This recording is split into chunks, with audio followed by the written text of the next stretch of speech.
बैठे हुए हैं इस बात से वो मुत्फिक होंगे कि जब मजहब का नाम बीच पे आ जाता है ना, तो मजहब जो मोहब्बत के अलावा नफरत की तरफ लेके ले जाता है। बहुत सारे लोग हैं जो मोहब्बत की सही गाइडेंस पे चलते हैं।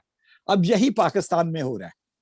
दूसरा यह है कि आपने वो जो कहा, अगर यही बंदा जो हमारे जज साहब जिनका नाम इन्होंने लिया, आदिल भाई ने, यही इलेक्शन जीत के आया होता थोड़े वोटों से या ज्यादा वोटों से, तो उस बंदे को बोलने की हिम्मत ना होती। उसने कहा भाई मेरे पीछे लखा बंदे खलोते हुए ने। हमारा प्रॉब्लम ये है कि हमें वहां पे दरअसल मैं यही इस पे फोकस करूंगा कि हमें अगर मिनॉरिटी भी वो मानते हैं, अगर बराबर सिटीजनशिप का हमें हक नहीं देते, तो चलो कम से कम अगर हम मिनॉरिटी हैं तो मिनॉरिटी का तो हमें हक दें। हमारा वो भी हक नहीं देते। अब देखिए, अब अपनी मर्जी से वो जिसको मर्जी सिलेक्शन कर लेते हैं। उनका क्या कंट्रीब्यूशन है मिनॉरिटीज में, अपनी कौम में क्या कंट्रीब्यूशन है, अपने लोगों में उनका क्या कंट्रीब्यूशन है, किसी को कोई पता नहीं। बस जो पार्टी के साथ चलता है, नारे मारता है, वो जी सीट लेके बैठा हुआ है और उसको पता नहीं। और मोस्टली 99%, मेरी बात नहीं भाई, मेरे ख्याल में सारे जितने पैनल के लोग हैं इस बात पे इत्फाक करेंगे, 99 पाकिस्तानियों का अपने मसले का ही नहीं पता। चाहे वो मुस्लिम है, चाहे वो क्रिश्चियन है, चाहे वो हिंदू है, चाहे वो मरजई है, कोई भी है, वहां पे बैठे हुए लोगों को अपने बेसिकली मसाइल का पता ही नहीं है। ये एक बहुत बड़ा इशू है हमारे मुल्क में। तो हमारी दुआ है कि अच्छी सियासत आए, अच्छे लोग आए, मुल्क एक अच्छी तरफ जाए, ताकि हम लोग बीइंग सिटीजन,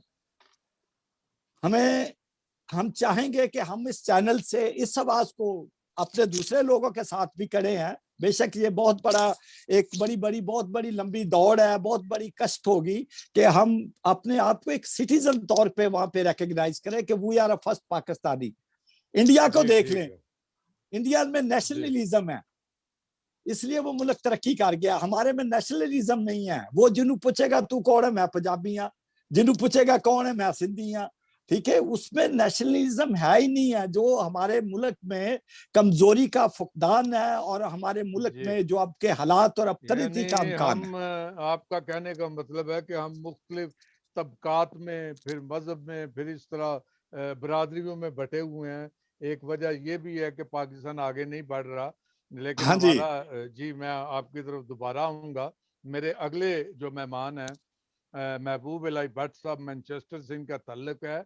तो आप स्पीकर रेडियो मैनचेस्टर के चेयरमैन हैं, आप एडिटर इन चीफ हैं रोजनामा स्पीकर के, और इसके अलावा Pakistan press club of Pakistan UK के आप साबका सदर हैं। बहुत से अखबारात और मीडिया हाउसेस के साथ आप मुंसलिक रहे हैं। आपकी 3 किताबें शाया हो चुकी हैं, 5 किताबें आपकी ज़ेरे तबा हैं, और सबसे खूबसूरत बात, आप शेर बहुत खूबसूरत कहते हैं, गुलूकार बहुत आला पाए के हैं, और ये वो गुलूकार हैं भट्ट बरादरी के जिन्होंने बाकायदा क्लासिकल तालीम हासिल की है। जी भट्ट साहब, आपका अच्छा, तो एक और बात बताऊं कि भट्ट साहब सोलिसिटर भी हैं, वकील भी हैं। तो भट्ट साहब इसी हवाले से फायदा उठाते हुए, ये मेरे पास अभी ये पाकिस्तान के आइन की किताब है, अगर आपको नजर आ रही है तो जी जी। सर मुझे ये बताएं, अभी गौरी साहब ने काफी हवाले भी पढ़े हैं, तो पाकिस्तान का आइन जो है वो तरीका इंतखाब जो है पाकिस्तानियों के लिए क्या देता है, तो फिर ये तरीका इंतखाब आके तो अकलीतों से क्यों हट जाता है? तो क्या हम इसको डिस्क्रिमिनेशन कहेंगे या नहीं कहेंगे? तो आप जरा हमें भट्ट साहब। जहां पर आपने बात खत्म की मैं वहीं से शुरू करता हूँ। पहली बात आपकी ये है कि ये वाकई डिस्क्रिमिनेशन है। और यहाँ पर मैं एक और बात कर दूं कि मुझे नहीं पता कि क्रिश्चियन कम्युनिटी कंफ्यूज है या नहीं है, लेकिन मुसलमान कम्युनिटी यकीनन इस बारे में कंफ्यूज है कि ये आइन पाकिस्तान का आइन है ये इस्लामी आइन है। ये इस्लामी आइन नहीं है, ये पाकिस्तान का आइन है।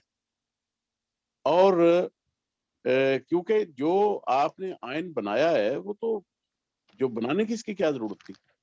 रही बात जो आपने हवाले गौरी साहब ने पढ़े हैं, तो मुझे एक लतीफा याद आ गया। जी एक हमारे इधर ओल्डम में एक मस्जिद थी बहुत बड़ी सुन्नियों की। वहां पर असर सालाना जलसा हो रहा था, तो असर के बाद, बल्कि असर की नमाज से पहले, शाम को जल्दी हो जाती है, तो सदर साहब थे चौधरी बशीर ऑफ डाडरा। तो उनकी तालीम तो कोई नहीं थी, चूंकि उनकी बरादरी ज्यादा थी, इसलिए वो सदर बन गए। तो उन्होंने कहा, ऐलान करवाया कि जी सारे लोग आके खाना खाएं, खाने के बाद वजू करें तो नमाज पढ़ें, तो उसके बाद जलसा जारी रहेगा। अब इतने बड़े हजूम के लिए खाना पकाना भी एक मसला था। उन्होंने देखा कि बंदे नहीं आए खाना खाने, उन्होंने लड़के को भेजा, ने कहा जाओ जाके देखो क्या काम हो गया है। तो वहां पर उसने कहा जी वो वहां लड़के आके रिपोर्ट दीजिए, वहां पर किसी मौलवी ने तकरीर शुरू कर दी है। चौधरी बशीर को आया गुस्सा, तो भागा भागा उधर गया, तो कहता लोको उठो आओ, तुसी रोटी खाओ, मौलवियां छोड़ो, भौंकते ही रहंदे ने। क्या बात है। ये आज गाट ये पार्लियामेंट्री लफ्ज नहीं है। मैं गैर अगर नहीं, पार्लियामेंट्री बिल्कुल सही उन्होंने लफ्ज बोला, मैंने जनाब बिल्कुल कॉपी किया उनकी। मैं सिर्फ ये हाँ हाँ कहता हूँ कि आइन की क्या बात करते हैं, आइन में ये कुछ बकवास लिखे हुए हैं। और ये चीजें जो है ना, वो लिखने का सवाल ये है कि किताब उस वक्त तक किताब रहती है जब तक उसके ऊपर, उसके अंदर लिखी हुई चीजों पर अमल ना किया जाए। जब तक, यानी वो कहते हैं जी कुरान मजीद एक मुकद्दस किताब है। मुकद्दस किताब तो भाई उस सूरत में है जब तुम उस पर ऊपर अमल करोगे। आइन उस सूरत में मुकद्दस है जब आप उसके अंदर लिखी हुई चीजों पर अमल करेंगे। एक तो ये बात। दूसरी बात, डिस्क्रिमिनेशन, मैंने पहले भी अर्ज किया है कि ये एक डिस्क्रिमिनेशन है कि मुसलमान आबादी का तो वोट, उनका तो इलेक्शन हो अक्सरीती बालग राय दही से, जो बालग बालग लोग हैं वो अपनी राय से अपने नुमाइंदे मुंतखब करें। लेकिन जब ये बात आती है मिनॉरिटी पे, तो वहां पर उनको कौमी असम्बली के अरकान वोट दें। जब इस तरह के इलेक्शन होंगे, तो फिर वो लांगो के क्या नाम है उसका, जो उसने कहा है कि भाई मांगे तांगे की सीट, तो उसने बिल्कुल ठीक कहा है, ये मांगे तांगे की सीटें हैं। मैं ये कहता हूं कि मिनॉरिटीज की तरफ से अपने हकूक के लिए कभी कोई इस तरह का जोरदार रवैया ही इख्तियार नहीं किया गया। मिनॉरिटीज के लोग समझौते पर आते रहे हैं कि किसी तरीके भाई हमारा समझौता हो जाए, लेकिन नहीं हो सका। होना तो ये चाहिए था कि वो, अब मैं माजरत से अर्ज करता हूँ, अहमदी है, उन्होंने कहा भाई हम नहीं आपके इस इलेक्शन में हिस्सा लेना चाहते। अब यही चीज अगर क्रिश्चियन कम्युनिटी के, भाई हम इस तरह की मांगे तांगे की सीट नहीं लेना चाहते, हम सब इसका बाइकआउट करते हैं। लेकिन क्रिश्चियन कम्युनिटी के साथ ज्यादती ये है कि एक तो वैसे मिनॉरिटी में है, और फिर उनकी आगे मिनॉरिटीज बहुत ज्यादा, उनके अपने ग्रुप्स बहुत ज्यादा। और अगर आप एक कौमी असम्बली का मेंबर रिजाइन करेगा, तो 10 लोग आगे कौमी असम्बली का मेंबर बनने के लिए बैठे होंगे। एक तो ये चीज। दूसरी बात जो कौमियत की आपने की, कौमियत में तो कोई फर्क नहीं, कौमियत में तो मजहब का कोई ताल्लुक ही नहीं है कौमियत से। मजहब जो है वो तो हमारा, फिर मजहब जो है वो अरबियों के साथ, अरबी क्या हमारी कौम है? नहीं, कौम तो हमारी है पाकिस्तानी। और पाकिस्तान के अंदर रहने वाला कोई शख्स, उसका कोई भी मजहब हो, वो हमारी कौम है। लेकिन अब ये है जी कि मुसलमान उम्मा, क्या बकवास करते हैं मुसलमान उम्मा। अरबी लोग मुसलमान है ना, तो वो किसी पाकिस्तानी को पास नहीं बैठने देते। कौमियत की ये तारीफ करते हैं आप? कौम मसीही हमारी कौम है, पाकिस्तान का मसीही हमारी कौम है, पाकिस्तान का हिंदू हमारी कौम है, पाकिस्तान का सिख हमारी कौम है, पारसी हमारी कौम है। मजहब अपना अपना, कौम के साथ मोहब्बत सबको एक जैसी है, मुल्क के साथ मोहब्बत सबको एक जैसी। सो ये कुछ मामले हैं कि ये तरीकाकार जो है इलेक्शन का, यही गलत है। मैं तो इसकी हमेशा से, आपको पता ही है कि मैं तो सिर्फ फिरा आदमी हूँ, मैं तो इसकी चीजों की मुखालफत करता रहता हूँ। मैंने तो क्रिश्चियन टाइम मैंने कहा था कि क्रिश्चियन की खबरें जो हैं वैसे स्पीकर अखबार में भी आ सकती हैं, लेकिन नहीं, क्रिश्चियनों का अलग न्यूज़पेपर हो जहां पर सिर्फ क्रिश्चियनों की खबरें आए। मैं तो इस तरह का बंदा, मैं सिर्फ ये सारा कुछ करने का मतलब कि पाकिस्तान के अंदर अपनी जो हम कौम है, वो डिप्राइव हुए हुए लोग हैं, उन डिप्राइव लोगों को हौसला दिया जाए कि तुम भी, यू आर समथिंग, आगे बढ़ो। और देख लिया क्रिश्चियन टाइम के, और माजरत से अर्ज करता हूँ कि क्रिश्चियन टाइम के जहां पर बहुत से फायदे हुए हैं, वहां पर दुख किस बात का होता है कि बहुत से मसीही लोग इसकी मुखालफत करते हैं। बहुत से लोग मुझे फोन कर कहते हैं जी फलां को आपने क्यों रखा हुआ, जी फलां तो ये है, फलां तो ये है। और ये चीजें जो है ये तो अदारों में होती रहती है, मुझे तो इन चीजों से फर्क नहीं पड़ता। लेकिन मैं ये समझता हूँ कि मसीही कम्युनिटी को with in their own community उनको इत्तेहाद की जरूरत है, और उनके लिए उनको अपने अहदाफ मुकर्रर करने चाहिए, और उनके लिए उनको एक अपना लाए अमल तैयार करना चाहिए। पहली बात तो उसमें ये हो कि अगर तुम लोग इस कौम के लोग, अगर मुसलमानों तुम अपने बालग राय के राय दही के मुताबिक अपने नुमाइंदे मुंतखब करते हो, तो हम क्यों ना करें। जी और यही वजह है कि मसीही कम्युनिटी में इत्तेफाक और इत्तेहाद ना होने की वजह से आज हमारे मसीही हीरोज को निसाब से निकाला जा रहा है। मैं बड़ा इस मामले में बड़ा कुछ लिख चुका हूँ, बड़ा कुछ बोल चुका हूँ कि मसीही क्या हीरो नहीं है। और मोहम्मद बिन कासिम तुम्हारा हीरो बन सकता है, तो सिसल विक्टर नहीं बन सकता। क्यों नहीं बन सकता? सिसिल चौधरी, इसलिए जी, सिसिल सिसल चौधरी, चौधरी। सिसल चौधरी जी, पूरा नाम उनका सिसल विक्टर चौधरी है ओके जी। जी। तो वो ये चीजें हैं कि वो तो हीरो वो है जिसने उस कौम के लिए कुछ किया, उसको क्यों जी निसाब सर, में आप शामिल नहीं करते? जी आपको भट्ट निसाब में साहब शामिल करना चाहिए। मेरा इस जी मामले में बड़ी डिबेट होती है मुसलमानों के अपने मुसलमान साथियों के साथ, और वो इत्तेफाक करते हैं इन चीजों से। लेकिन इत्तेफाक क्या, इत्तेफाक इधर बैठ के इत्तेफाक कर लिया, असेंबली में जाके इत्तेफाक नहीं होता। जी तो जी ये जी चीजें जो हैं इनको खत्म होना चाहिए। जी सर, मैं दोबारा आपकी तरफ व्हाट्सएप आता हूँ। बहुत शुक्रिया, जी आपने बड़ी तफसील से। मेरे अगले मेहमान जो हैं इनका ताल्लुक कराची से है, मेरी मुराद आजम मेराज साहब से है। आप 21 किताबों के मुसन्निफ हैं, और ये पता नहीं क्या कौन सी रफ्तार से लिख रहे हैं, ये लिखते ही जा रहे हैं, और खुदा इनको बहुत ज़िंदगी दे।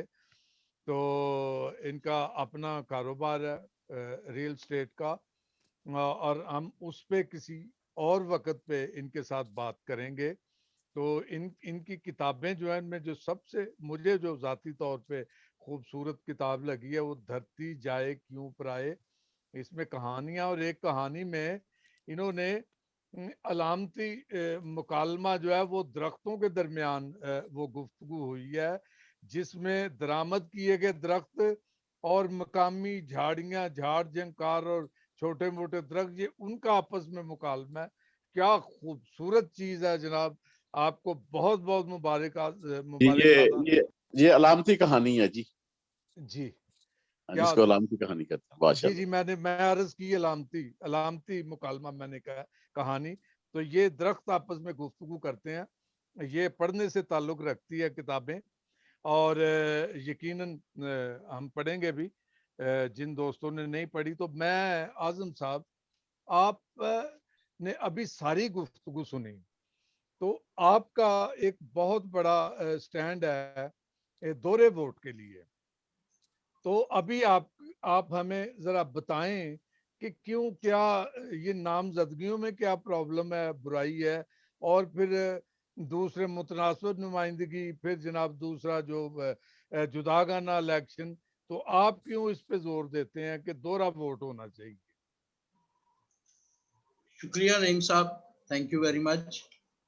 दरअसल बेसिकली कभी भी जब हम भट्ट साहब ने कहा जी अहदाफ मुकर्रर करने, तो कभी भी अहदाफ मुकर्रर नहीं हो सकते जब तक बंदा अपना स्वाट एनालिसिस ना करे, अपनी कमजोरियों, खूबियों, कमजोरियों, तवानाइयों, थ्रेट्स और दस्तयाब मौकों को एक्सप्लोर ना करे। इसी तरह माजी महमूद शाम ने कहा है कि खुद ब खुद होगी फहमे मुस्तकबिल, माजी व हाल को समझ पहले। तो जो मैंने ये दोहरे वोट का मुकदमा पेश किया है, उसकी बुनियाद भी माजी व हाल से ही कोई 7 साल रिसर्च की है। अब वो किताबचे की शक्ल में जब हम बात करते हैं अकलियतों के लिए तरीका इंतखाब और आईने पाकिस्तान, तो फिर ये कैनवस जरा बड़ा हो जाता है। 38 लाख हिंदू, कोई तकरीबन 33 लाख मसीही, और दीगर जो हमारे छोटे मजहबी गिरोह हैं, तो ये कोई 80 लाख के करीब लोग हैं जो क़याम पाकिस्तान से आज तक जिनके लिए कोई प्रॉपर तरीका इंतखाब हमारी सियासी इशराफिया नहीं दे सकी। मैं समझता हूं कि ये उनकी जो सियासी दानिश है उस पर भी एक बहुत बड़ा सवालिया निशान है। एक तो सियासी दानिश पर और दूसरा अदम दिलचस्पी पर। अब अगर हम थोड़ा सा माजी में जाएं तो 1946 से लेके 1970 तक 4 दफा इलेक्शन हुए।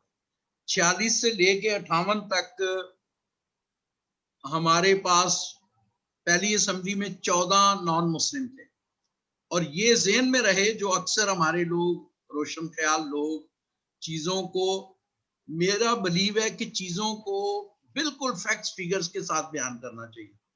उन 14 में से 12 लोग बांग्लादेश, जो मौजूदा बांग्लादेश है, वहां के हिंदू थे। एक यहाँ का 2 लोकल हिंदू थे, और कोई मसीही आपकी पहली नेशनल असेंबली में नहीं था। ये चीज बहुत कम लोग कोट करते हैं, जी वो इतने लोग थे कैसे कम हो गए। आपकी पहली नेशनल असेंबली में कोई मसीही नहीं था।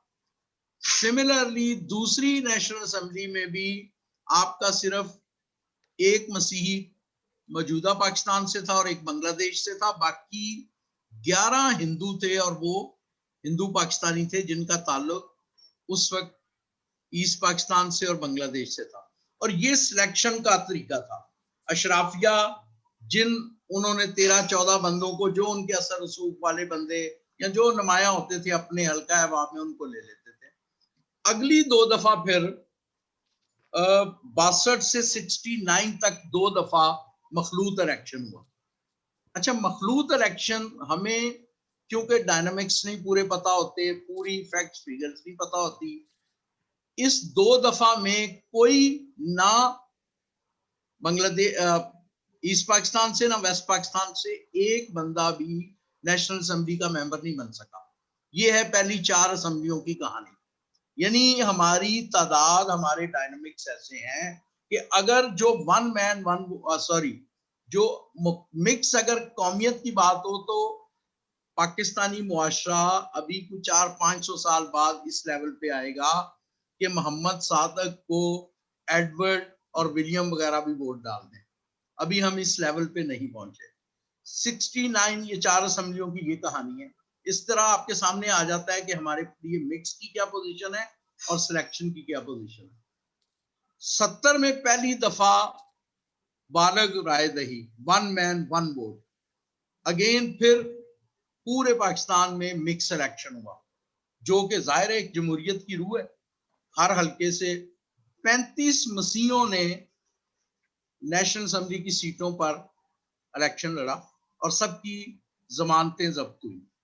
बांग्लादेश और पूरा मौजूदा बांग्लादेश और पाकिस्तान मिला के सिर्फ एक बंदा नेशनल असेंबली की सीट जीत सका, वो था राजा त्रिदेव राय, और दूसरे एक एमपीए सिर्फ जीता राणा चंद्र सिंह सिंध से।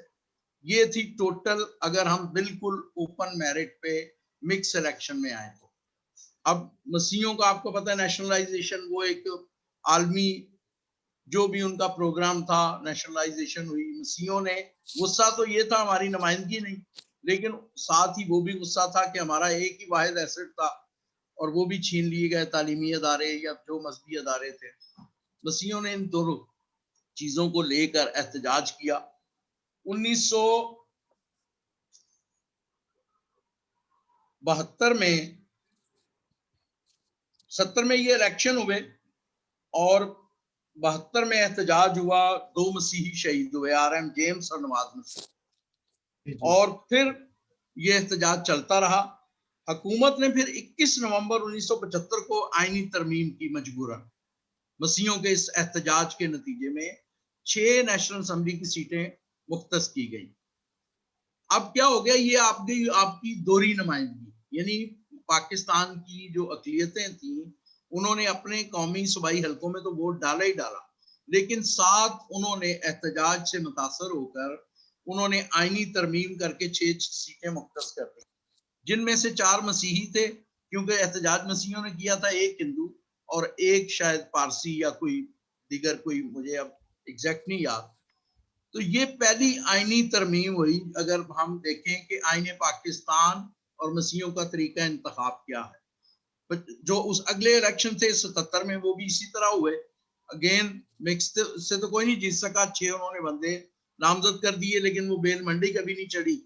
मार्शला लग गया तो पिछले तजर्बात को देखते हुए हमारी जो उस वक्त की सो कॉल्ड जो इशराफिया थी मसीहों की, हिंदू बेचारे क्योंकि 71 की वार ने उनको ज़हनी तौर पे इतना वो किया हुआ था, इसीलिए आप देखें बड़ी आबादी होने के बावजूद उनको एक सीट दी गई थी।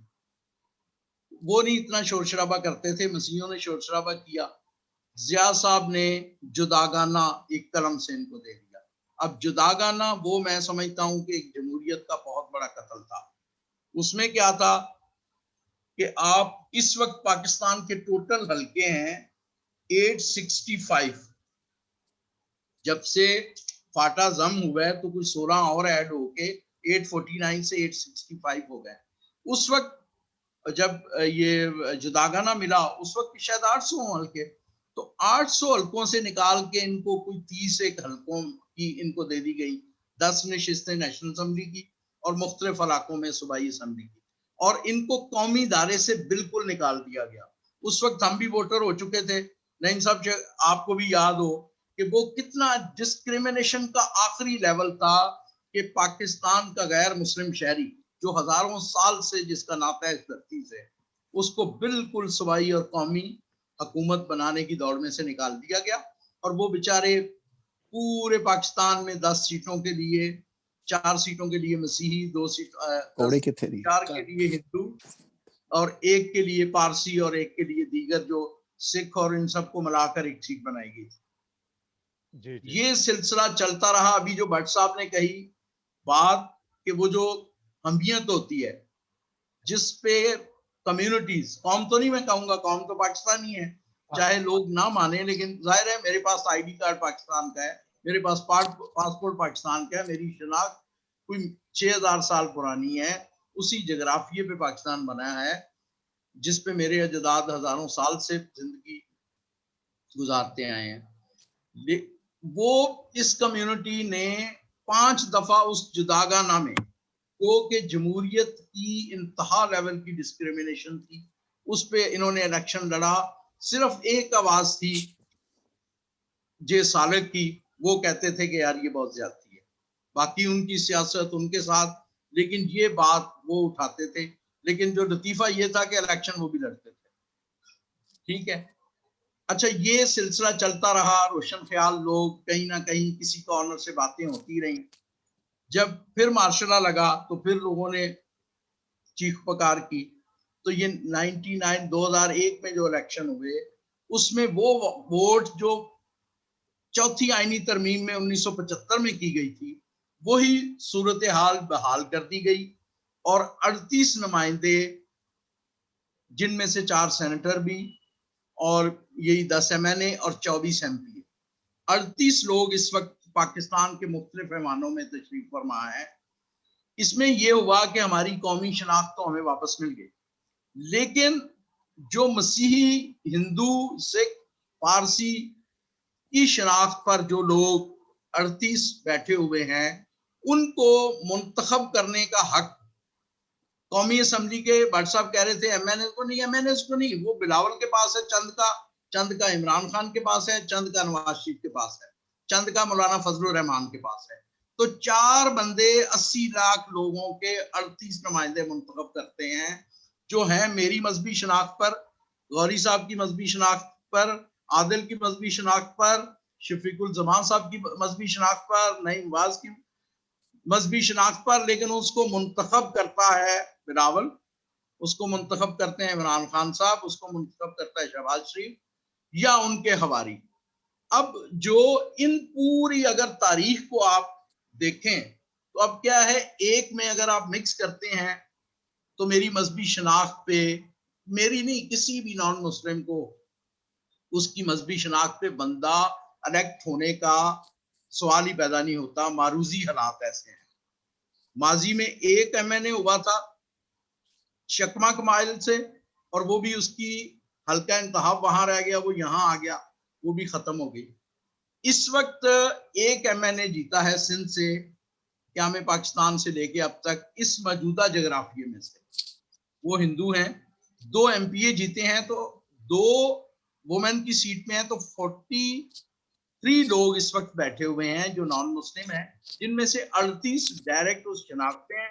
अब जो इस वक्त है मामला बाकी तो ठीक है, हमें दोहरी रिप्रेजेंटेशन मिली हुई है, वही आईनी तरमीम जो भुट्टो साहब ने की थी एहतजाज के जवाब में। लेकिन अब मसला ये है कि 80 लाख लोग में अनरेस्ट पाई जाती है। मैंने ये कोई 6-7 साल लगा के ये सारे फैक्ट फिगर निकाले, वो किताबचे की शक्ल में सॉफ्ट कॉपी अवेलेबल है मुख्तलिफ वेबसाइट पे, उसको 10-12 हजार लोग पढ़ चुके हैं। हमने इसका सिंधी तर्जमा करवाया, हिंदुओं तक पहुंचाया, थर के एक एक गोट गली में, पंजाब की हर जगह उसका उर्दू अंग्रेजी तर्जमा। हमने जो अशराफियाई मखलूक है, वो चाहे पीपल्स पार्टी की आला क़यादत हो, चाहे खान साहब के दाएं बाएं के लोग हों, चाहे नवाज शरीफ की अंग्रेजी मीडियम औलादे हों, हमने उनको अंग्रेजी में भी पहुंचाया है। और हमारे रजाकार जिनका कोई सियासी स्टेक नहीं है, वो सिर्फ अवेयरनेस फैला रहे हैं कि जब तक अहदाफ मुकर्रर हो ही नहीं सकते, जब तक आपको आपकी सियासी कमजोरियों ताकतों का अंदाजा ना हो। ये इस पूरे जो इंतखाबी निज़ाम की तारीख है 75 साला, मुख्तसर ये है। और उससे ये नताइज निकाले पूरे वोट के कि हमें मजहबी शनाख्त पर अगर आपने बंदे देने हैं, क्योंकि मारूजी हालात ये कहते हैं कि वो जो 1 मैन 1 वोट वाला कॉन्सेप्ट है, उसमें जहां कहीं मजहबी शनाख्त का एलिमेंट कोई मतसादम होता है, कोई कानून कोई आइन, तो वहां जाहिर है जिस तरह का माहौल है पाकिस्तान में, कोई दूसरा बंदा तो नहीं खड़ा होगा। और आपके बंदे को ये जो 38 बैठे हुए हैं, ये किसी को जवाब दे नहीं है। अगर लांगू ने कहा है तो इसीलिए कहा है ना कि ये किसी को जवाब दे नहीं, ना ये रिजाइन करते हैं। इनको आज अगर मुझे फोन आ जाए कि जी आप कल से तुम सेनेटर हो, तो मैं आम आदमी को थोड़ी जवाब देना, मैं तो उसी को हूँ ना, वो भी बेचारे जायज है, वो 38 के 38। ये हमने मुहिम चलाई हुई है। अभी हमने हर बंदे को लिखते हैं, अभी प्राइम मिनिस्टर को भी लिखा है, हर नेशनल असेंबली के मेंबर को लिखे। ये मुख्तसर सा इस पे हमारा काम है। जी, मैं दोबारा आपकी तरफ आता हूँ। तो अभी बहुत शुक्रिया, बहुत आपने तफसील से हमें बताया और बहुत सारी नई चीजें भी देखने को सुनने में मिली। तो अच्छा सॉरी, छोटी सी चीज मैं फिर माजरत चाहूंगा। आइन का आर्टिकल 226 ये गैर मुस्लिम पाकिस्तानियों की डिमांड नहीं है। आइन का आर्टिकल 226 कहता है कि कोई बंदा कौमी असेंबली में बगैर वोटों से नहीं आएगा। तो ये मुतालबा अगर आपने हमें मजहबी शनाख्त पे नुमाइंदे देने ही हैं, आर्टिकल की आईनी जो तरमीम थी 34 के तहत, तो ये 226 भी डिमांड करता है जी कि ना तो इन्हें नेशनल असेंबली और कौमी सूबाई असेंबलियों से काटें, और अगर इनको इनकी शनाख्त पर बंदे देने हैं तो वो फिर इलेक्टेड होने चाहिए। उसका फिर यही फार्मूला है कि वो बैठ के आबादी के तनासब से चीजें बैठ के तय कर, जाहिर है वो एक पूरा फार्मूला तय होगा, उसके लिए ब्यूरोक्रेसी जिनके पास ये अदाद शुमार है उनके साथ बैठना पड़ेगा। और हमारे इन 38 लोगों को जो कोई कहीं कहलवाता है खैराती सीट वाला, कहीं जाके वो बड़े बड़े बुके लेके खड़े होते हैं शाह महमूद कुरैशी के लिए, कोई कहीं ये इस तरह की जो हरकतें हैं, कहीं गाना सुना के सीट वोट ले रहा होता है। एक एमएनए को आपने देखा होगा, वो जहाजी स्टाइल का शादी का कार्ड अपने लीडर का लेके फोटो खिंचवा रहा है। तो ये हरकतों से बचने का यही तरीका है कि खुदारा अपनी जात के बारे में कुछ जानो, अपने आप के बारे में जानोगे तो इज्जत आप सर, आपने कहीं जाना नहीं। मैं एक मुख्तसर राउंड हम लेते हैं, उसके बाद एंड आप करेंगे। आपसे जो आपने तमहीद तो बहुत अच्छी बताई है, लेकिन जो आखिरी सवाल होगा वो कि आप दोहरा वोट किस बुनियाद पर मांगते हैं, लेकिन ये सेकंड राउंड में। तो मैं अभी आदिल भाई, आप सुन पा रहे हैं मुझे? जी जी जी नेम साहब, सुन पा रहा हूँ। आज आदिल साहब, आपने अभी सारी गुफ्तगू सुनी, आगाज आपने किया था, तो आपकी तरफ मैं आता हूँ। आप बताएं आपके पास क्या सलूशन है। यानी मामला वहां से शुरू हुआ, खलील जॉर्ज साहब के साथ जो सलूक हुआ, तो अभी आप क्या कहते हैं? आपके पास 3 मिनट हैं सर। अच्छा, थैंक यू नईम साहब। पहले तो मैं अपने पैनल के जो साथी थे उन्होंने बड़ी तफसील से और यकीनन बड़े तजर्बाकार साथी हैं मेरे साथ। तो दूसरा ये है कि नईम साहब जितने भी साथी हैं, हम एक नुक्ते को मिस कर गए हैं कि ये जो तरीका इंतखाब है, इसमें जैसे मैं पहले भी अर्ज कर चुका हूँ कि इसमें भी कुछ चीजें ऐसी हैं जो पॉजिटिव हैं। जो मैं समझता हूँ कि जहाँ तक लीडर को नुकसान पहुंचा है इस तरीका इंतखाब में, कि लीडर की वो वैल्यू नहीं रही जो माजी में थी। लेकिन अगर दूसरी तरफ हम देखें तो जो अवाम है या अक़लियती लोग हैं, उनका तशख़्ख़ुस मुझे लगता है कि वो बेहतर हुआ है। वो इस तरह के पहले हमारे शहरों में और हमारे सूबा में या हमारे मुल्क में जितने भी मुस्लिम लीडर्स थे, एमपीएज़ और एमएनएज़, वो हमारे जो अक़लियती कौम थी हमारी, उन्हें इतनी ज़्यादा वैल्यू नहीं देती थी जितना कि आजकल के तरीका इंतख़ाबात की वजह से हमें मिल रही है। क्योंकि पहले जितने भी मुस्लिम लीडर्स थे वो हमारी अक़लियती कौमों को बिल्कुल भी तरजीह नहीं देते थे। लेकिन चूँकि अब हमारा वोट डायरेक्ट उनको डलता है, तो यकीनन हमारी जो अक़लियती कौम का तशख़्ख़ुस है, वो लीडर मुस्लिम लीडर्स और हमारे बीच में जो है वो बेहतर हुआ है। लेकिन हमारा जो अक़लियती लीडर है, यकीनन उसकी वैल्यू कम हुई है क्योंकि असेंबली में उसे वो तरजीह नहीं दी जाती, जो पहले दी जाती थी। तो इसलिए हमने इस बात को भी गौर में रखना है कि मुस्लिम अक़वाम के साथ जो हमारा ताल्लुक बढ़ा है, इस तरीका इंतख़ाब की वजह से, कहीं कोई और तरीका इंतख़ाब वापिस आने की वजह से उस पर कोई नुकसान ना पहुँचे। पहले बहुत सारे हादसात होते थे, बहुत बड़ा फ़र्क था, लेकिन वो फ़र्क ख़त्म हुआ है। तो मेरा अपने साथी जो पैनलिस्ट हैं, उनसे यही रिक्वेस्ट है कि हम ऐसे ऐसे अ, हल तलाश करें जिससे हमारी कौम का भी तशख़्ख़ुस बहाल रहे और हमारे लीडर्स का भी तशख़्ख़ुस बहाल रहे। तो उसका सबसे अच्छा तरीक़ाकार यही है कि हम दोहरे वोट का इस्तेमाल करें, कि हम मुस्लिम लीडर्स को भी वोट डालें और अक़लियती लीडर्स को भी हम वोट डालें, जिससे हमारा जो पुल है, वो हमारा जो राब्ता है, वो बहाल रहे। Thank you. जी, जी, अज़ीज़ साहब बहुत शुक्रिया। यानी आपका मतलब ये है कि हम अपनी कम्युनिटी से भी खुद अपने नुमाइंदे मुंतखब करें, और जिस तरह मुस्लिम कम्युनिटी को हम पहले वोट देते हैं तो वो भी सिलसिला बहाल रहे। इस तरह ये होगा कि हमारे जो मसीही मेंबरान होंगे या हिंदू मेंबरान होंगे और कम्युनिटी से, वो हमारी बात भी सुनेंगे। शफीक साहब, आप मेरी आवाज़ सुन पा रहे हैं? हाँ जी सर, मैं सुन रहा हूँ, आवाज़ सर, सुन रहा हूँ। आपने ये गुफ्तगू सुनी अजीज भाई की, उससे पहले आजम साहब की, भट्ट साहब की, तो आप क्या कहते हैं कि तरीका इंतखाब जो है वो कौन सा हमारे लिए सूटेबल है? और बराए करम 3 मिनट में आपने जवाब देना। सर, जो उस मुल्क की सिचुएशन है, मुल्क के हालात के हिसाब से, तो अगर हमें दोहरा वोट का इंतखाब मिलता है कि हम अपना वोट अपने नुमाइंदे भी चुने और जो हमारे हल्के से दूसरा भी कोई मुस्लिम भी है उसको भी हम वोट दे सकें। नंबर 1 ये है। अगर इससे बढ़कर हमें राइट्स, हक उस वक्त मिल सकता है कि अगर कानून की वहां पे बालादस्ती हो। मेन चीज है वहां पे कानून की बालादस्ती नहीं, जिसके लिए हमें हर मसले के लिए, अपने हर प्रॉब्लम्स के लिए एमपी और एमएनए के पास जाना पड़ता है, कि जबकि उनके ये काम नहीं है। एमएनए का काम यह है पार्लियामेंट में कानून बनाना, एमपीए का काम है कि जो पंजाब में बैठे हुए पंजाब के लिए कानून बनाना, ये उनके काम नहीं है। लेकिन हमारे मुल्क की नईम साहब बदकिस्मती ये है कि जो वो काम उनके जिम्मे है वो नहीं करते, जो उनके जिम्मे नहीं है वही करते थे। इसलिए हमारे लोग जो है, हमारे मुसलमान भाई भी यही करते हैं। ठीक है, कोई भी थाने में होता है, जी वो जी पीपल्स पार्टी के बंदे को फोन कराओ। शफीक साहब, मैं कथा कलामी माफ, आप ये जरा वाज़िया करें कि तरीका इंतखाब जो है वो अक़लियतों के लिए कौन सा होना चाहिए? ये तो हम सब तो जान। नंबर 1 क्या है कि अगर हमें दोहरे वोट का हक मिल जाता है, ये मैंने आपको शायद याद होगा कि हमने जब अखबार में मसीही अवामी पार्टी की जिम्मेदारी ली थी तो सारे अखबारों में हमने हुकूमत से ये मुतालबा किया था कि हमें दोहरे वोट का हक दिया जाए, ताकि हम उस मुल्क में अच्छे तौर पे जिंदगी बसर करें। अगर दोहरे का नहीं मिलता तो कम अज कम हमारी शनाख्त के लिए हमें जुदागाना तो इंतखाब हो, ताकि हम पार्लियामेंट में जाके वो अपने मुतालबात के लिए फाइट तो कर सके।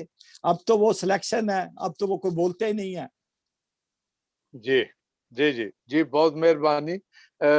भट्ट साहब, आप काफी देर से इंतजार कर रहे हैं, आपका बहुत शुक्रिया। तो गुजारिश ये है सर कि एक सवाल है मेरे ज़हन में आ रहा है, आप कश्मीरी हैं माशाल्लाह, जी। तो आपको 2 वोट का हक क्यों दिया गया है?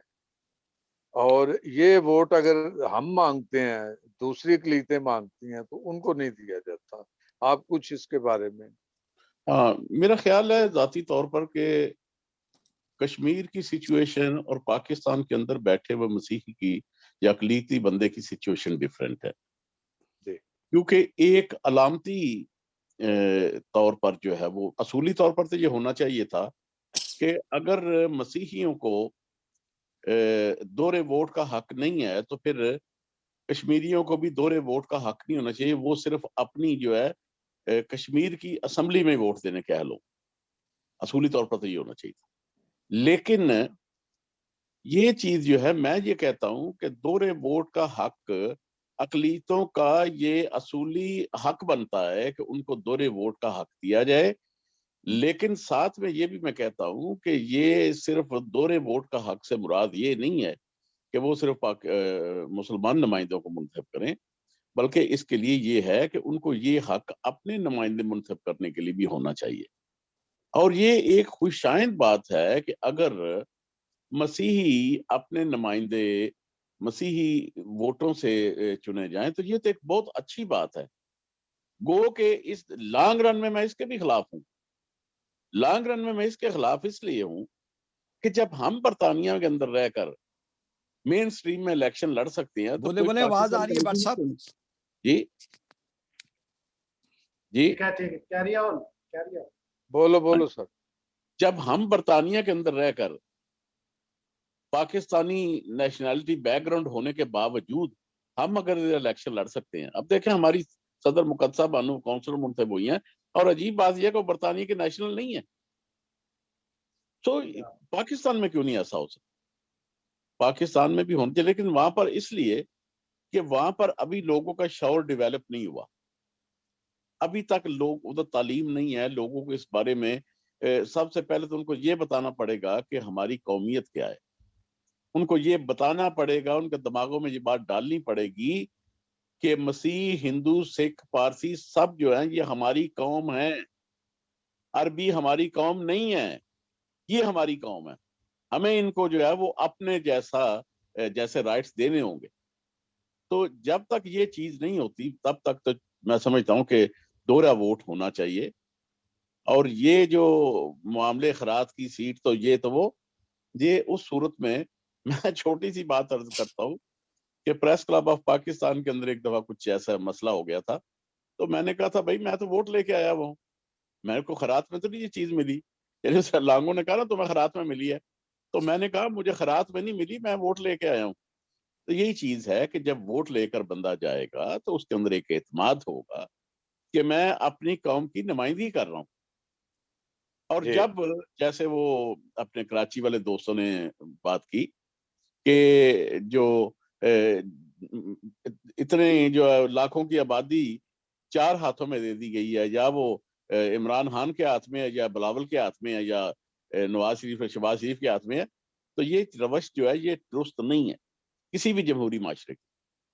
तो मेरा एंड में इस पे करता हूँ कि आपका सवाल जो कश्मीरियों के हवाले से था, ना समझते हो कश्मीरियों को ये वोट का हक नहीं होना चाहिए था, बल्कि ये तो कश्मीरी लीडरशिप कहती है। अफजल जातलवी साहब, अमानुल्लाह खान वगैरह कहते थे कि आपने कश्मीरी मुहाजिरीन को पाकिस्तान में सेटल क्यों किया। वो कहते थे बॉर्डर पर इनको खैमा बस्तियां बना के दी जाती, ये हर वक्त इंडिया से छेड़छाड़ करते रहते, तो आज मसला हल हो गया होता। जब उनको तो वो तो वलायत में आ गए। मैं खुद कश्मीरी हूँ क्योंकि मेरे बाओजाद 47 से बहुत पहले आ गए थे इधर। लेकिन मैं कहता हूँ कि वो पहाड़ के लोग रहने वाले थे, वो लकड़ियां बेच के गुजारा करते थे, वो मैदानी इलाकों में आ गए, वो तो वहां से समझो कि वलायत आ गए, इंग्लैंड आ गए। उन कहते हैं जी वो ठीक है, मसला कश्मीर को उधर छोड़ो। असूली तौर पर या तो पाकिस्तान के अंदर रहने वाले कश्मीरियों को पाकिस्तान में वोट का हक नहीं होना चाहिए, या उनको कश्मीर में वोट का हक नहीं होना चाहिए।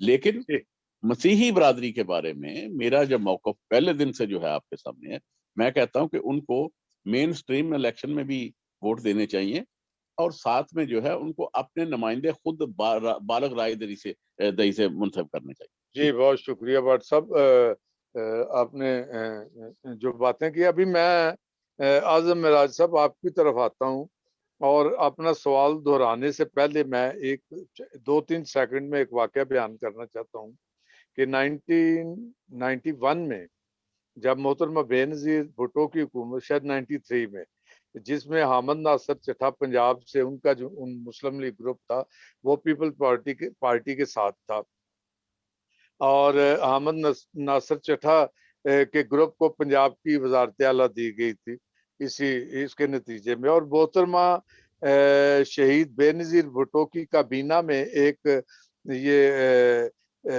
पास हुआ था बिल के जो मिनॉरिटीज हैं इनको दोहरा वोट दिया जाए। उनकी काबीना ने इसको अप्रूव कर दिया था, लेकिन इनके जो हमायती थे हामिद नासिर चट्टा साहब, ये मैं इसका गवाह हूँ, मेरे पास वो बड़ी देर तक वो कटिंग रही है, मशरक अखबार में वो खबर थी।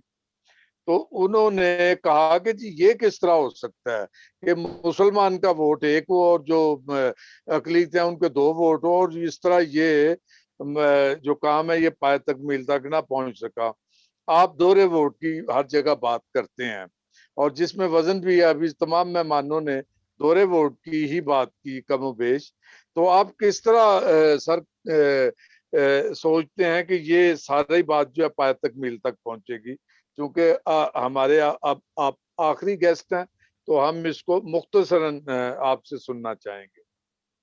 देखिए नईम साहब, सबसे पहले तो हमारे अक्सर लोग जो है ना वो यही कश्मीरियों वाली दलील देते हैं, और जो भट्ट साहब ने कहा मैं भी उस पर एग्री करता हूँ कि इनका मारूजी हालात और हमारे मारूजी हालात में बहुत कोई रिजेम्बलेंस नहीं है।